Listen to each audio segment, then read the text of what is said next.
Hey everyone, it's Greg Lafferty, the Rocket Guy Real Estate Investment Network, where we like to get together and talk about real estate investing, because what else would you talk about on the Real Estate Investment Network besides that?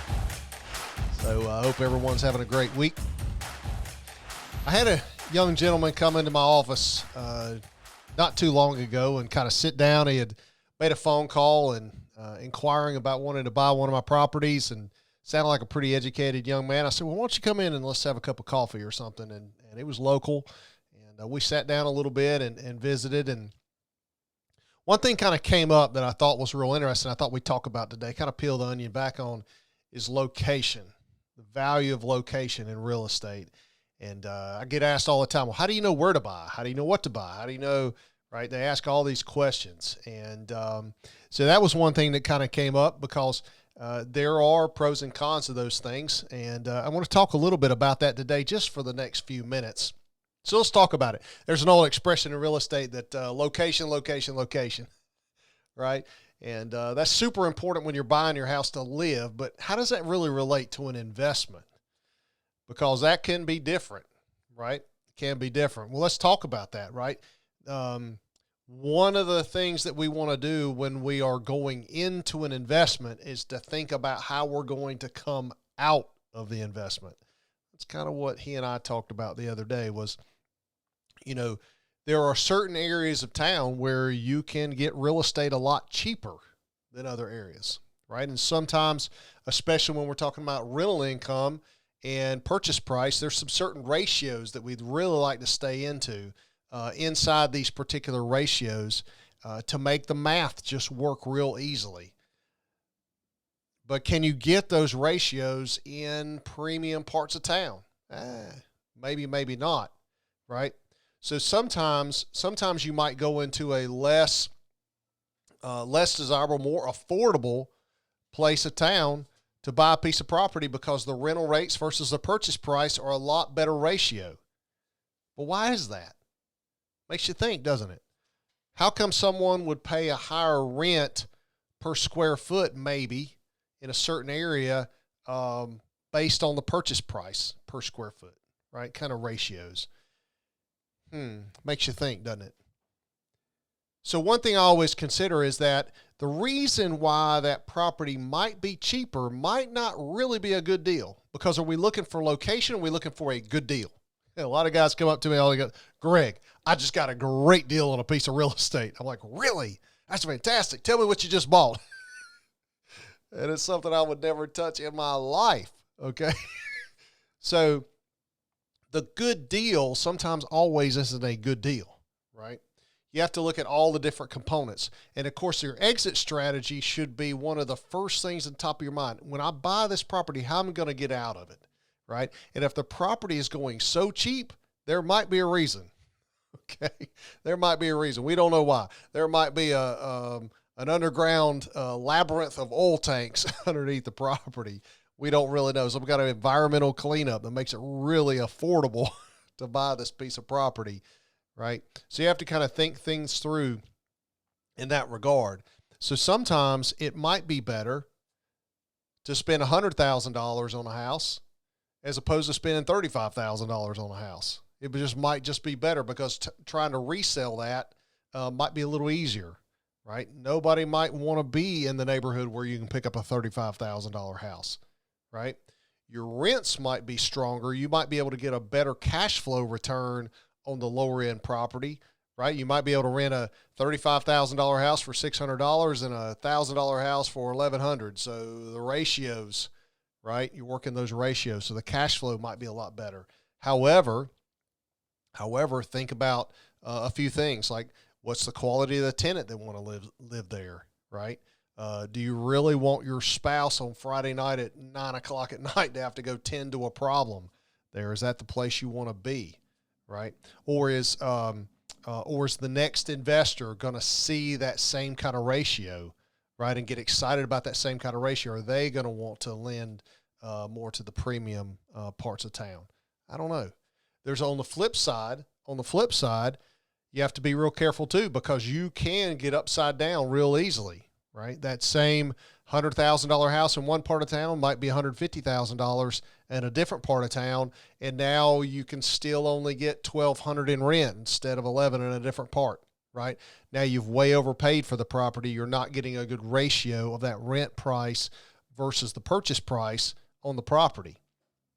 That would be a better place where you might want to buy to live, not buy to rent, right? Because there are certain pockets of town where you can see owner occupancy is a lot higher versus rental occupancy. And so generally it's because you're having to pay a premium for those properties, and it's keeping the investors out, right? So not that you always want to follow the flock and run where all the other sheep run, but you kind of need to look at that and go, okay, well, is my investment bang for my buck really getting a good return over there? This was a struggle I had a lot of times with different investors, and they're like, no, I just want to buy in my same neighborhood. I'm like, not so sure, right? Got to be careful about that. First of all, do you want to live with your tenants? I'm not so sure. Secondly, right next door. And then secondly, I'm not sure that those houses that you're going to buy in that neighborhood are going to be really going to be set up to give you a good return downstream for the same dollar invested. So it really is a balance, right? Now, a lot of higher end apartment builders and that kind of thing, they'll really press on some of the better tracts of land, and they'll really push those limits into what they'll pay for that land.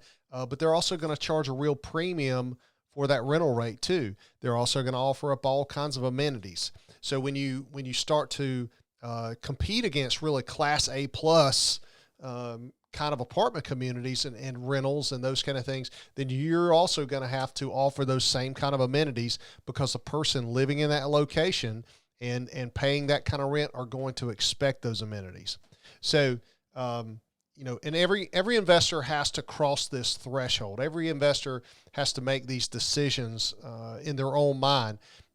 Who are their target audiences? Who's their customer from a tenant perspective? And once they kind of decide who their customer is, they have to figure out kind of where that customer lives. Where's that customer comfortable living? And so, my customer is a good working class community. That's where I want to be. Workforce kind of level housing. That's where I like to be. I like to tell people that we like to provide a nice, safe, clean place for people to live. We are not into providing swimming pools and movie stars. Okay, that's for the top of the line, Class A amenities, those kind of things. That's not what we do. But we're also not in that lower end, the house is falling down all around them, slumlord kind of deal. That's not what we do either, right? We think that people need a nice, safe, clean place to live, and that's what we try to provide. So we've picked our target customer, right? That's that target customer, and then we go out and find those communities that meet for the cost and the rent rates and offer those kind of level of services. Maybe it's those people might need to be near a bus line or near shopping and things like that, because transportation might be an issue for them from a cost perspective. So we try to target those neighborhoods too, because that's our community, that's our customer base. So from a location perspective, those are all things to consider, right? Because later, as you start to market your property after you've acquired it, maybe you fixed it up, done whatever you're going to do, and you're going to market that property for a future tenant. Those are all the things that they think about. Access to childcare, access to transportation and shopping and healthcare, things like that. Those are all important things that people tend to consider when they're looking for a place to rent, because that is your customer. So you need to consider that. So when we look at location and we look at good deal versus location, I mean, heck, you could have a property that's absolutely falling down in a great part of town, near shopping, near medical services, near transportation, all that.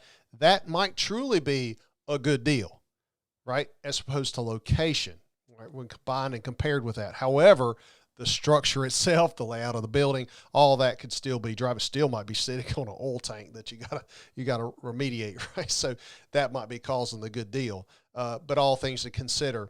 So then later we'll get into some episodes where we'll talk about how to analyze these properties, how to break it out, what ratios to use, things to consider.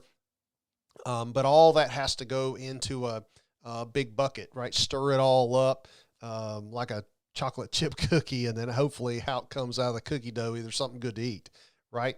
So, but all that has to go into your consideration bucket when you're analyzing it, right? So good deal or good location. When there's a conflict,